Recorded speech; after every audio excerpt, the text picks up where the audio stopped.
디모데 전서, 디모데 후서, 그리고 내일 읽을 디도서 세 개의 편지에서 가장 이렇게 자주 나오는 말이 있습니다. 경건이라는 말입니다. 경건. 이번 주일에도 이제 경건에 관한 말씀을 드리려고 묵상을 하고 있는데요. 이제 내일도 보면 알겠지만, 그리고 앞으로도 그 전에도 보면 계속 나오는데요. 오늘 3장에도 두 번 나오지요. 5절에 보면 겉으로는 경건하게 보이나 경건함의 능력은 부인할 것입니다. 옛날 번역으로는 경건의 모양은 있으나 경건의 능력은 없습니다. 그렇게 번역을 해놓았죠. 경건한 겉모습은 있지만 경건함의 능력, 경건함이 만들어내는 그런 변화는 없다, 그런 얘기입니다. 그리고 12절에 보면 그리스도 예수 안에서 경건하게 살려고 하는 사람은 모두 박해를 받을 것입니다, 그렇게 얘기를 하고 있습니다. 이제 특별히 이 목회서신에서 경건이라는 말이 자주 사용이 되고 있는데, 이 경건은 우리 말로 하면 더 자주 쓰는 말로 하면 신앙, 그렇게 말할 수 있고, 영어로는 piety 그렇게 번역을 하고 있습니다. 이 유세베이아라고 하는 헬라 말인데요. 이 유세베이아라는 말은 바울 사도만 쓴 말이 아니라 당시에 이 그리스 문헌에 많이 나오는 그런 말입니다. 이 유세베이아라는 말은 한 사람이 하나님과의 관계 속에서 신과의 관계 속에서 그 사람이 어떤 관계를 가지고 있느냐, 그걸 가리켜서 경건이라고 했습니다. 그 말을 바울 사도가 이제 우리 기독교 신앙에 쓰고 있지요. 거룩함의 모양은 있지만 거룩함의 내용은 없다, 그렇게 번역을 할 수 있습니다. 우리가 처음 디모데 전서를 읽으면서도 그런 말씀 드리지 않았습니까? 우리 신앙이라고 하는 것은 우리 삶의 모든 면에 영향을 주어야 한다. 여기서 말하는 경건의 능력, 그 경건함의 능력이라고 하는 것은 기도의 능력, 찬양의 능력, 또 무슨 은사를 받아서 하는 그런 신유의 능력, 이런 것들을 말하는 것이 아닙니다. 사실 교회 안에서 그런 것들을 자랑하는 사람들, 자랑하는 그런 경우가 많이 있고, 그것이 그 사람의 경건의 능력이라고 생각하는 경우가 많습니다. 방언을 하면 그 방언을 한다는 사실이 곧 그 사람의 경건의 능력인 것처럼, 혹은 어떤 목회자가 신유의 은사를 받아서 그 사람의 기도가 육신의 질병을 치유한다, 그러면 그것이 곧 그 사람의 경건의 능력인 것처럼 그렇게 오해하고 또 그렇게 선전을 하지요. 그런데 이 디모데 전서, 후서, 그리고 디도서에서 말하는 경건의 능력은 그런 능력이 아니라 하나님과의 관계가 우리 안에 만들어내는 우리의 성품의 변화를 말합니다. 그래서 그 3장 2절부터 5절까지 사도는 이 경건함의 능력이 변화시켜야 하는 그런 여러 가지 영역에 대해서 쭉 나열을 하지요. 만일에 어떤 사람이 정말 믿음이 좋은 모습이 보입니다. 교회도 열심히 나오고 기도도 열심히 하고 헌금도 많이 하고 그리고 은사도 많고 이랬는데, 그런 그 경건의 모양은 굉장한데, 만일에 그 사람에게 2절부터 나오지요. 2절부터 나오는 이런 것들 중에 사람이 완전할 수 없으니까 그런 리스트에 걸리지 않는 사람, 하나도 안 걸린다 이렇게 말할 수는 없지만, 이러한 여기 나오는 리스트에 심각하게 걸리는 것이 있다면 그렇다면 경건의 능력이 있다고 말할 수가 없는 거죠. 아니면 그 사람의 경건의 모양이 그 사람을 온전히 경건하게 만들지 못했다. 경건의 능력은 아직 부족하다. 그렇게 얘기를 할 수 있는 겁니다. 그래서 2절에 보면 자기를 사랑하는 self-centered 된 자기 이기적인 자기 중심적인 말과 행동이 여전히 그 사람에게 심각한 문제라면 그러면 경건의 모양은 있지만 경건의 능력은 떨어지는 거죠. 이 자기를 사랑한다 하는 것이 결국 나쁜 것은 아닙니다. 예수님이 뭐라고 하셨습니까? 내 이웃을 내 몸과 같이 사랑하라. 내 이웃을 내 몸과 같이 사랑하는 얘기는 내 자신을 사랑할 줄 알아야 다른 사람을 사랑한다는 얘기입니다. 그러므로 내 자신을 진실하게 아끼고 돌보고 사랑하는 마음이 있어야 그 마음을 가지고 다른 사람을 사랑하는 거죠. 그 마태복음 7장에 보면 예수께서 율법과 예언의 핵심이 뭐냐? 다른 사람이 나에게 해주기를 원하는 방식대로 다른 사람에게 해주는 것이다. 그런 얘기를 했는데요. 자기 자신에게 지금 무엇이 필요하고 어떤 것이 필요하다고 하는 사실, 자기 자신에 대한 진실한 그런 이해가 없이는 다른 사람을 사랑할 수가 없습니다. 그러니까 이건 잘못된 것이 아닌데 문제는 이제 그것이 행동 방식이 되는 거죠. 그래서 항상 생각하고 말하는 것이 자기중심적인. 이렇게 살아보니까 셀피시하다 혹은 self-centered 됐다 이렇게 말하면 좀 부정적인 말인데요.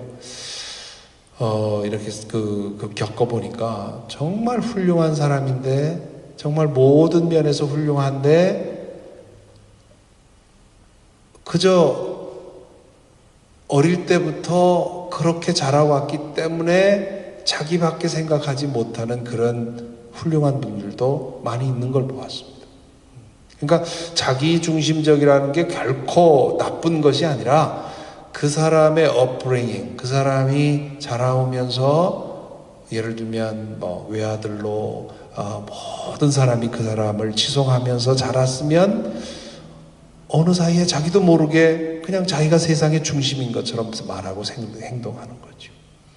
경건함의 능력은 하나님 안에서 하나님과의 관계 속에서 살아가다 보면 이 어릴 때부터 만들어진 포메이션이 된 그 셀프-센터드네스가 깨지면서 다른 사람을 먼저 생각하는 그런 습관이 만들어지는 거죠. 그게 경건의 능력인 거죠.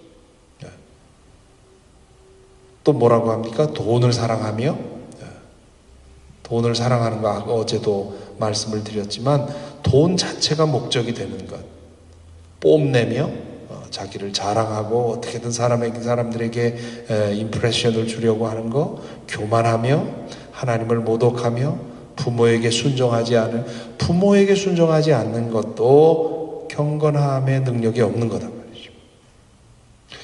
감사할 줄 모르며, 감사야말로 신앙의 가장 중요하고 핵심적인 경건함의 능력 중에 하나입니다. 우리 마음에 하나님의 그 은혜가 충만하다면 자족할 줄 알고, 자족할 줄 알기 때문에 나에게 주어진 모든 것들에 대해서 감사가 먼저 나오는 거죠. 감사할 줄 모르는 건 경건의 능력이 부족한 거죠. 불경스럽다는 건 뭡니까? 거룩한 것을 거룩하게 여길 줄 모르는 거죠. 그런 마음. 무정하며 다른 사람에게 매정하게 군다? 그러면 그것도 그 경건함의 능력이 부족한 거예요. 원한을 풀지 아니하며. 이 표현이 재밌지요? 원한을 가지게 되는 것은 우리 인간의 마음이 어쩔 수 없는 우리 인간의 마음의 현상이라는 거죠. 그렇지만 그걸 풀지 않는 건 그거는 문제다. 마르틴 루터가 그런 말을 했다고 하죠. 새가 내 머리 위로 지나가는 건 막을 수 없다. 그렇지만 새가 내 머리에 둥지를 트는 거는 막을 수 있다. 어떤 문제를 보고 어떤 상황에서 분노가 일고 앙심이 원한이 생기는 거 어쩔 수 없는 일이죠. 물론 우리가 신앙적으로 성장하면 분노하는 일도 줄어들고 원한을 품는 일도 줄어들겠지만 그러나 그런 감정이 생기는 건 어쩔 수 없다는 거죠. 그런데 그것을 내가 품고 즐기는 것, 원한을 품고 즐기는 사람이 어디 있겠습니까? 그렇게 물으시겠지만요. 우리의 마음이 비틀리기 시작하면요. 원한과 미움 그거 가지고 즐깁니다. 어릴 적에 자라면서 어떤 그 마음의 상처가 많은 사람들은 끊임없이 누군가 한 사람을 미워하지 않으면 견디기 어려운 그런 그 공허감을 느끼는 그런 제가 학교에서 근무할 때 동료 교수 중에 그런 사람이 있었습니다. 늘 이제 그분이 문제가 있어서 그 상담학 심리학 하는 교수님한테 그 친구 교수한테 저 사람의 현상을 어떻게 풀어야 되겠느냐 그랬더니 이제 그분이 그런 얘기를 해요. 심리적으로 그런 누군가를 미워하고 공격하지 않으면 살 수 없는 사람이 있다. 그 어릴 때의 상처 때문에. 그래서 그 사람에게 내가 그 사람이 나를 공격하고 나를 미워한다는 것은 나에게 잘못이 있다는 것이 아니라 그분의 패턴을 보면 그분의 문제다. 그러니까 풀려날 때까지 기다려라. 그러더라고요.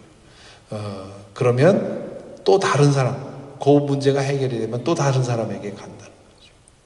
그러니까 그거는 즐기는 거죠. 내 안에서 병든 마음이 원한을 즐기는 거예요. 그러니까 그것을 품는 거죠. 경건의 능력이란 그걸 풀어내는 거다.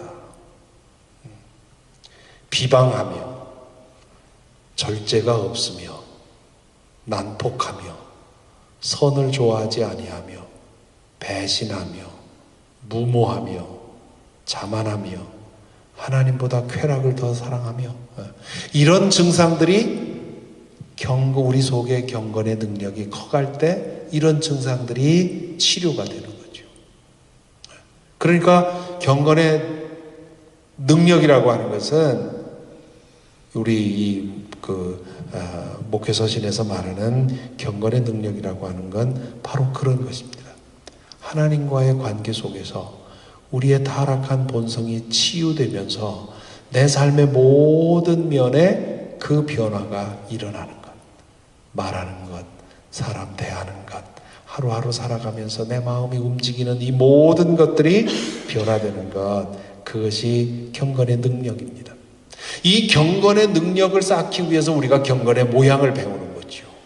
예배도 드리고 이렇게 새벽에 나오기도 하고 말씀을 읽기도 하고 우리가 경건의 그 연습을 하는 이유는 바로 거기에 있는데요. 그것이 경건의 능력을 만들어내지 못하고 오히려 나 자신을 감추고 위장하는 도구가 되는 경우가 많이 있습니다. 어릴 때부터 저도 교회 안에서만 생활을 했기 때문에 그런 경우를 참 많이 봅니다. 내 안에 있는 그 썩고 문드러진 그 무질서하고 어두운 그 내면의 문제를 가리기 위해서 경건의 모양으로 치장하는 그런 경우가 많이 있는 것을 봅니다. 그런 경우에는 경건의 모양이라고 하는 것이 오히려 해로운 거죠. 경건의 모양이 존재하는 이유는 뭡니까? 경건의 능력 때문입니다. 그 경건의 능력이 우리 중에 있게 되기를 바라는 그런 마음으로 이 디모데 이 목회서신에서 계속해서 이 경건이라는 말을 사용을 하지요. 그러면서 이 경건의 능력이 우리 속에 더 강력하게 작용하기 위해서는 어떻게 해야 되겠는가? 바로 말씀을 여기서 들고 있습니다. 14절 보면 그대는 그대가 배워서 굳게 믿는 그 진리 안에 머무십시오. 그대는 그것을 누구에게 배웠는지 알고 있습니다. 그대는 어려서부터 성경을 알고 있습니다. 성경은 예수 그리스도를 믿는 믿음으로 말미암아 그대에게 구원에 이르는 지혜를 줄 수 있습니다. 모든 성경은 하나님의 영감으로 된 것으로서 사람이 쓴 거지요. 지금 우리가 읽는 이 글은 바울이 쓴 겁니다. 사람이 쓴 것이고 어느 구체적인 시간 안에 사람이 쓴 것인데, 그런데 그 안에 하나님의 영감이, 성령의 영감이 그 안에 담겨 있다는 것이죠. 그러므로 제가 오늘 쭉 지금 이 말씀을 읽으면서 바울이 이런 얘기했다 저런 얘기했다 하면서 우리에게 적용하는 것은 바울이 한 그 말 속에 하나님의 영감이 담겨 있다는 거죠. 그 영감이 그 안에 있기 때문에 그렇기 때문에 그 다음에 뭐라 합니까? 16절 후반에 교훈과 책망과 바르게 함과 의로 교육하기에 유익합니다. 교훈과 책망과 바르게 함과 의로 교육하기에 유익합니다. 성경 말씀을 읽으면 교훈을 얻게 되죠. 이렇게 해야 되는 거구나. 이게 맞는구나 하는 그런 교훈도 얻게 되는데요. 그것만 얻는 것이 아니라 두 번째는 뭡니까? 책망. 성경을 읽으면서 계속해서 내가 잘하고 있구나 이렇게 생각을 하면 성경을 잘못 읽는 겁니다. 성경을 읽고 말씀에 부딪힌다면 우리는 더 자주 내가 잘못되었구나, 내가 부족하구나. 우리가 거울을 보는 이유는 뭡니까? 내가 잘못된 거 찾기 위해서 거울을 보지 않습니까? 말씀이 거울이라면 그 말씀은 우리를 자주 책망합니다. 그 책망에 자기 자신을 열고 정직하게 설 수 있어야만 그 말씀이 우리를 바꾸지요. 제 어릴 적에 할머니께서 교회를 갔다 오시면 늘 자주 그런 말씀을 하셨어요. 오늘 목사님이 도대체 내 사정을 어떻게 그렇게 잘 알고 내 문제를 설교 중에 말씀을 하시더라고. 그 말씀이 정말 제 할머니의 문제를 알고 표적 삼아서 할머니를 공격했다면 할머니가 그렇게 느끼지 않겠지요. 화를 냈겠죠. 다들 그러지 않습니까? 강단에서 감히 나를 지목해? 이렇게 해서 화를 낼 텐데, 그게 아니라 설교 말씀을 듣는데 당신의 양심에 와서 찔린 거죠. 그러니까 자주 그러셨어요. 아이고, 목사님이 오늘 내가 뭘 어떤지 알고 설교하시는 것 같더라. 책망을 받은 거죠. 그 책망을 사람이 한 것이 아니라 성령께서 한 것이라고 믿고 그렇게 받아들인 것이지요. 설교 말씀도 그렇고요. 또 성경 말씀도 그렇습니다. 정말 말씀이 작동할 때 우리는 책망을 받아야 되는 거죠. 그 책망을 받을 때 우리는 그 다음에 뭐라고 합니까? 바르게 함. 성경은 우리를 책망만 할 뿐만 아니라 어디서 잘못됐는지를 알게 하고 그것을 고치게 만듭니다. 그리고 의로 교육하기에 유익하다. 우리를 하나님의 거룩함에 이를 수 있도록 우리를 트레인을 시켜준다는 거죠. 이게 성경을 읽는 이유입니다. 성경을 읽는 이유는 우리가 공을 쌓자는 것도 아니고 혹은 지식을 높이자는 것도 아니고요. 물론 그런 목적으로 읽는 사람들도 있지요. 서구 문학을 한국의 영문학과에 들어가면 교수님들이 대부분 그러지 않습니까? 영문학을 이해하려면 성경을 이해해야 된다. 성경을 읽어라. 그렇게 또 얘기를 하는데, 성경을 역사로서 이해하고 역사를 배우기 위해 성경을 읽는 사람도 있고 문학을 이해하기 위해서 성경을 읽는 사람도 있지만 우리는 바로 이 목적을 가지고 읽는 겁니다. 우리 안에 경건의 능력이 더 커질 수 있도록, 경건의 능력이 내 안에 더 늘어날 수 있도록 읽는 것이 바로 성경이라고 하는 것. 그것이 우리가 계속해서 성경 일독으로 매일같이 말씀을 읽고 묵상하자고 하는 그런 이유인 것입니다. 저와 여러분 모두에게 경건의 능력이, 경건의 모양을 통해서 경건의 능력이 더욱더 자라게 되기를 바랍니다. 찬송가 200장 함께 부르겠습니다. 통일 찬